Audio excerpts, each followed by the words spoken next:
আজকে আপনাদের দেখাবো বিকাশ অ্যাপস থেকে কিভাবে সেন্ড মানি করতে হয়। এর জন্য প্রথমে আমরা বিকাশ এই অ্যাপসটার উপরে টাচ করব। তারপরে এখানে পিন নাম্বার দেব। ডান দিকে তীর চিহ্ন দেওয়া আছে, এটার মধ্যে টাচ করব। এবার সবার উপরে সেন্ড মানি লেখা আছে, এটার মধ্যে টাচ করব। যদি এখানে খুঁজে না পান তাহলে নিচে দেখুন আরও লেখা আছে, এটার মধ্যে টাচ করব। টাচ করলে এই যে সকল অপশনগুলো দেখা যাচ্ছে, এখানে আপনি সেন্ড মানি অপশনটি পেয়ে যাবেন।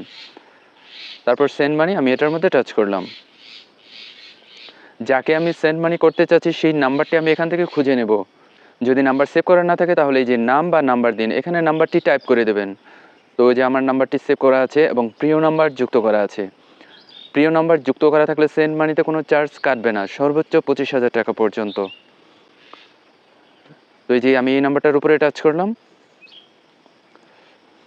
টাচ করার পরে আমি কত টাকা সেন্ড মানি করব এখানে আমি লিখে দেব। আমি 500 টাকা সেন্ড মানি করব, তাই এখানে আমি 500 লিখে দিচ্ছি।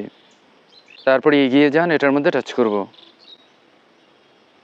এখানে রেফারেন্সে আমি কিছু লিখে দিব, অর্থাৎ যাকে আমি সেন্ড মানি করবো সে যেন খুব সহজে বুঝতে পারে সেন্ড মানিটা কে করলো। টাচ করলাম, এখানে টাচ করার পরে এখানে আমি কিছু একটা লিখে দিচ্ছি, লিখে দিলাম। এবার এই যে নিচে দেখুন পিন নাম্বার দিন, এটার মধ্যে টাচ করব। এবার আমি আমার বিকাশের পিন নাম্বারটি এখানে বসিয়ে দেব। এবার ডান দিকে তীর চিহ্ন দেওয়া আছে, পিন কনফার্ম করুন, এটার মধ্যে টাচ করব। এবার এখানে আঙুলটি টাচ করে ধরে রাখবো যতক্ষণ পর্যন্ত একটা লাল দাগ বাম দিক থেকে ডান দিকে না যায়।